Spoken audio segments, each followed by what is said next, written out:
ओम ध्यानम नमः। नमस्कार दोस्तों, कैसे हैं आप सब लोग।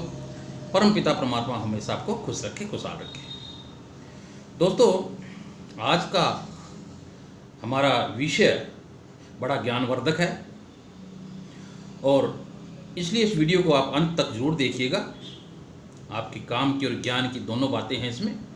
आपके काम भी आएंगे और आपको ज्ञान भी इससे मिलेगा। दोस्तों, आज का हमारा विषय है वो है 5 तत्वों को लेके कि जो हमारा जीवन बना है। आपने कई बार सुना होगा, पढ़ा होगा, और यहाँ तक कि जो सृष्टि का निर्माण हुआ वो 5 तत्वों के द्वारा हुआ।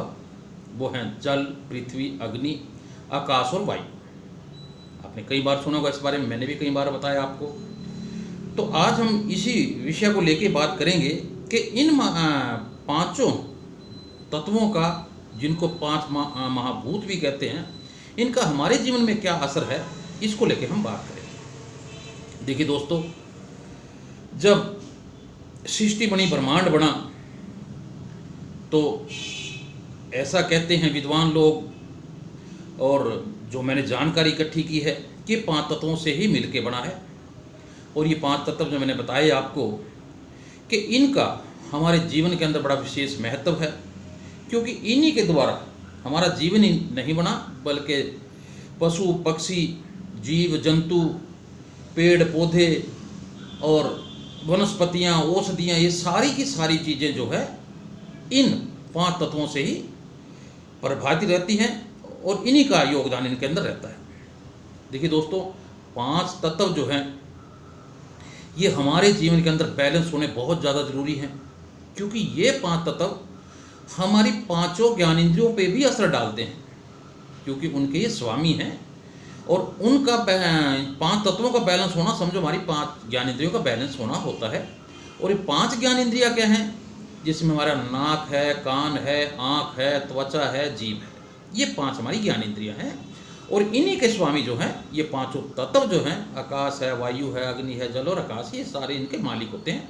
आज हम इस विषय में बात करेंगे, तो वीडियो को जरूर अंत तक देखिएगा। देखिए दोस्तों, कि मैंने बताया आपको इनका बैलेंस होना बड़ा ज़रूरी है, कि अगर इनका बैलेंस बिगड़ जाए तो हमारे जीवन पर क्या प्रभाव रहता है। तो इस विषय में बताता हूँ आपको कि बाय द वे या किसी वजह से पृथ्वी के ऊपर जल का स्तर बढ़ जाए तो आपने इसके परिणाम जो है कई बार देखे हैं। और इसकी कमी हो जाए जल की तो भी आपने इनके परिणाम देखे हैं। वायु अधिक तेज चलने लगे तो दिक्कत हो जाती है, वायु ना चले तो उससे बड़ी समस्या हो जाती है। अग्नि का यानी तेज का अचानक पृथ्वी पर जाना भी हमारे जीवन को नष्ट कर सकता है, और अग्नि ना हो तो भी समस्या खड़ी हो जाती है। तो इनका बैलेंस होना 5 के 5 तत्वों का बहुत ज़्यादा जरूरी है। तो इसी विषय को लेके हम आज जिक्र करेंगे। सबसे पहले हम जिक्र करते हैं आकाश तत्व का। देखिए दोस्तों, जो ये आकाश आप ऊपर की तरफ आंख उठा के देखते हैं, ये आकाश यहीं तक नहीं है, ये अनंत है, असीमित है, अनलिमिटेड है। इसका जिक्र ना वेद शास्त्रों में है, ना किसी साइंस में है, और ना ही इसको कोई खोज पाया है। आकाश एक महाशून्य है, एक बहुत, इसका कोई शुरुआत का नहीं पता, इसका कोई अंत का नहीं पता, तो ये बहुत विशाल है। तो इस विषय में इसका हमारे जीवन में इसलिए महत्व है क्योंकि ये हर जगह पाया जाता है। आकाश शरीर के बाहर भी है और शरीर के अंदर भी है, हर वस्तु में आकाश है। तो आकाश का महत्व हमारे जीवन में बहुत विशेष है। और दोस्तों, वास्तुशास्त्र के अनुसार इसको रिक्त स्थान या खाली स्थान भी कहा गया है। मैंने भी कई बार जिक्र किया है इसका, कि एक स्पेस है, महाशून्य है, खाली है। अब जहाँ खाली होता है जहाँ, तो वहाँ कुछ ना कुछ आवाज़ जरूर निकलती है। आपने कई बार देखा भी होगा किसी रिक्त स्थान में या कोई जहाँ नहीं, तो एक गूंजने की आवाज़ आती है। इस गूंजने की आवाज़ को लेके तरह तरह की भ्रांतियाँ हैं। कुछ लोग कहते हैं कि दूसरे ग्रह की आवाज़ है, या ग्रह चलते हैं तो उनकी आवाज़ आती है। लेकिन हमारे वेद कहते हैं कि अगर ग्रह चलते भी हैं तो वो उससे जो आवाज़ निकलती है वो केवल ओम की ध्वनि है, यानी ओम का गुंजन है। तो इसको सुनने के लिए बहुत सारे लोग, बहुत सारे वैज्ञानिक प्रयासरत रहते हैं, और ये ओम शब्द हर जगह व्याप्त है। जब आप अकेले बैठ के जब खाली मन करेंगे तो भी आपको एक गूंज सुनाई देगी। तो मेरा मानना तो ये है कि वो ओम की ही आवाज़ है। अब वो आवाज़ है जो आकाश तत्व के द्वारा निकली खालिस्तान के द्वारा, तो वो वायु के द्वारा हमारे कान तक पहुंचाई जाती है, जिसे श्रवण शक्ति कहते हैं, जिसे सुनने की शक्ति कहते हैं। तो हमारे कान का जो तत्व है वो आकाश है, यानी हमारे कान की श्रवण शक्ति से अगर कुछ समस्या उत्पन्न होती है तो आकाश तत्व के द्वारा ही होती है वो। तो इसका बैलेंस होना बहुत ज़्यादा जरूरी है। इसके बाद आती है वायु। देखिए दोस्तों, वायु के बारे में तो आप जानते ही हैं, वायु है तो जीवन है, वायु नहीं है तो जीवन नहीं है। और वायु के अंदर भी ऑक्सीजन का होना बहुत ज़्यादा जरूरी है। ऑक्सीजन हमारे जीवन के लिए भी जरूरी है और अग्नि के लिए भी जरूरी है। अग्नि तभी जलेगी तब ऑक्सीजन हो। तो दोस्तों, इसका बड़ा विशेष महत्व है हमारा वायु का हमारे जीवन के अंदर। और इससे जब वायु चलती है तो जो मैंने बताया कि जो ओम शब्द का ओंकार लेकर उसको हमारे कानों तक पहुंचाने में भी वायु का विशेष योगदान रहता है। और इसके अलावा हमारी त्वचा तक भी पहुंचाने, किसी भी चीज़ ने हमें छुआ स्पर्श किया तो इसका योगदान रहता है वायु तत्व का, जिसे तो इसको त्वचा का स्वामी माना जाता है वायु को। यानी किसी ने छुआ हमें या कोई हमारे कान तक वो शब्द गया तो वायु का कार्य है। तो हमें इसे त्वचा के जो स्वामी है वो वायु है। और वायु जो है आकाश तत्व के अधीन ही आती है। उसके बाद है अग्नि। अग्नि का जीवन में बहुत महत्व है। आप जानते हैं, मैंने बताया अभी आपको कि अग्नि की अधिकता भी खराब करती है और अग्नि कम हो तो भी समस्या हो जाती है।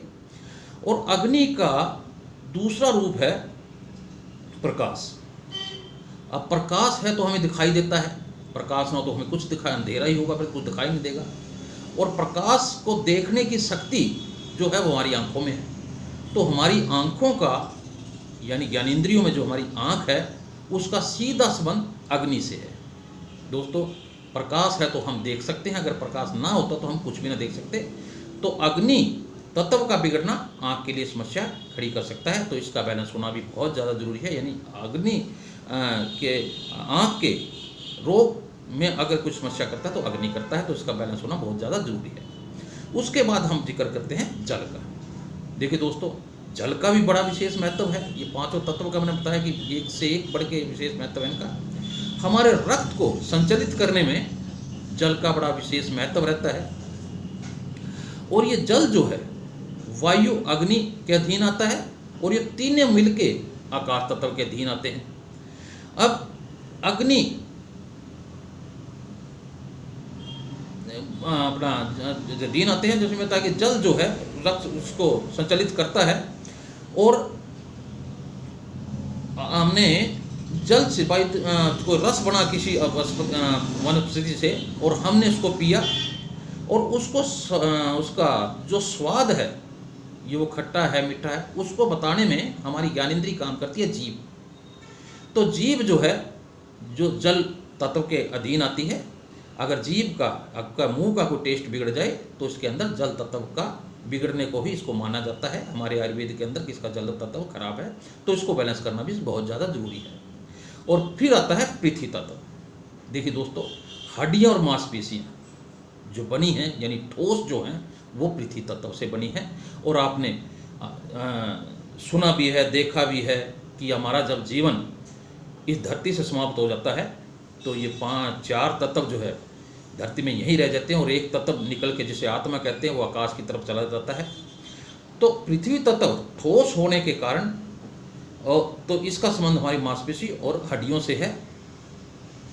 और इसका जो पृथ्वी पे हवा चली, हवा में शब्द था और शब्द से हमें कान प्रभावित हुए, ऑक्सीजन से वायु हुई, ये सारा एक दूसरे का मिश्रण है।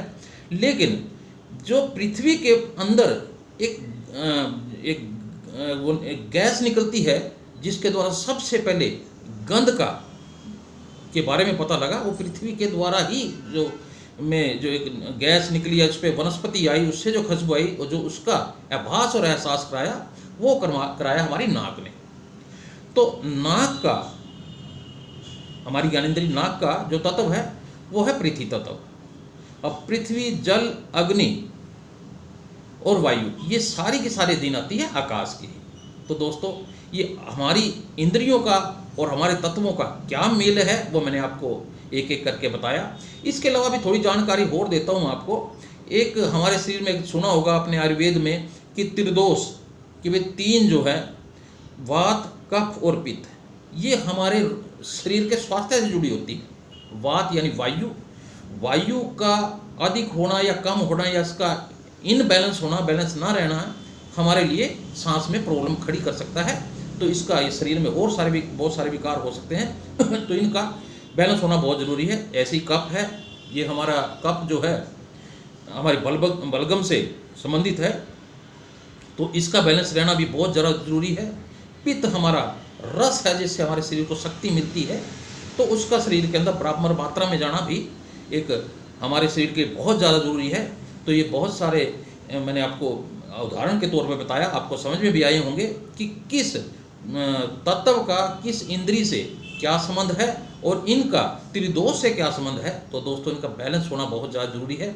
हम अगले वीडियो में जिक्र करेंगे अलग अलग से इन तत्वों का, जो थोड़ा शॉर्ट में बताया, हमको एक एक वीडियो इन पांचों तत्वों को लेके बनाएंगे। आप जरूर देखते रहिएगा, हम मेरे अपने चैनल के साथ जरूर जुड़े रहिएगा। अगर वीडियो अच्छा लगे तो लाइक शेयर जरूर कीजिएगा, और जो नए मेरे साथी हैं उस चैनल को सब्सक्राइब जरूर कर लें। मैं ऐसी ज्ञान की बातें आपको बताता रहता हूं।